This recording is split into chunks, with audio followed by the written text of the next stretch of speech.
Abakugu mu byobulamu bakinoganyiza nti ku buli bannayuganda 10 boolaba 6 ku bo beegerekera eddagala awatali kulungamizibwa kw'abasawo. Kye bagamba nti ekintu kino kya bulabe eddala. Abakulu okuva ku ssomero ery'abasawo erya Makerere School of Public Health bagamba nti kino bw'okyemanyiza ate omubiri guba tegukyawulira ddagala ekintu eky'obulabe ennyo.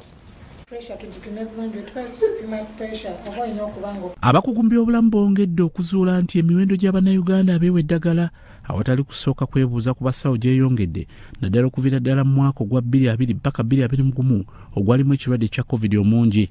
Dr. Veronica Masanja okuva mu ttendekero ly'abasawo erya Makerere School of Public Health agamba nti bazudde ng'abantu 16 be bagabira eddagala awatali kwebuuza. Ogenda ku Facebook ng'oli ataddewo oba olwadde bw'otiimira eddagala lino oba okoze bw'otiimira eddagala lino, abantu ne batandika okutwala eddagala eryo nga basinziira ku bubaka bwe bafunye okuva ku mikutu egy'enjawulo naye nga tebasoose kgenda mu ddwaliro.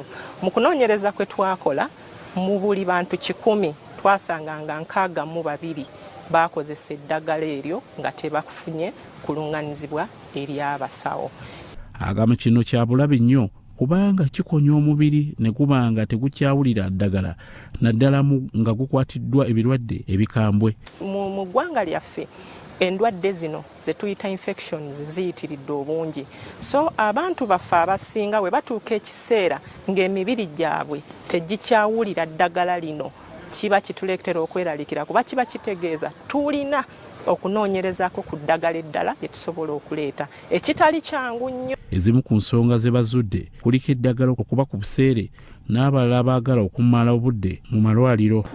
Kati bwe gwannuma nagendako mu ddwaliro ebukote eyo mu kiriniki ne baŋŋamba nti nayasama waliwo akagomba akayasama bwe kati otegedde kati ne bampa ku ddagala.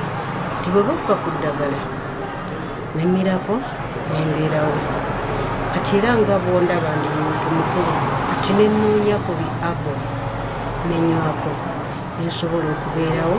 Nsigane kirinda okubuuza kutotwala ndwaliro obuyambi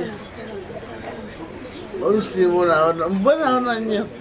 Okunoonyereza era kuzudde nti empewo essibwa mu Kampala tetuukana na mutindo olw'obukyafu ne kazambi ebyetobesa okusinziira ku Dr. Maclean Ninsiima. In Kampala, first I would like to inform you that we have air quality monitors in all the divisions of Kampala City and they are measuring the outdoor air quality.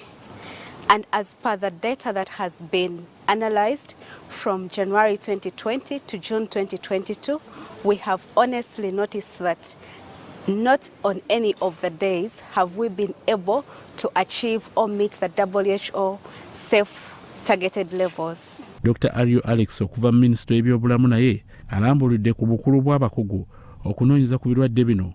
You all know that Uganda is prone to outbreaks. Many outbreaks, including jiggers, by the way.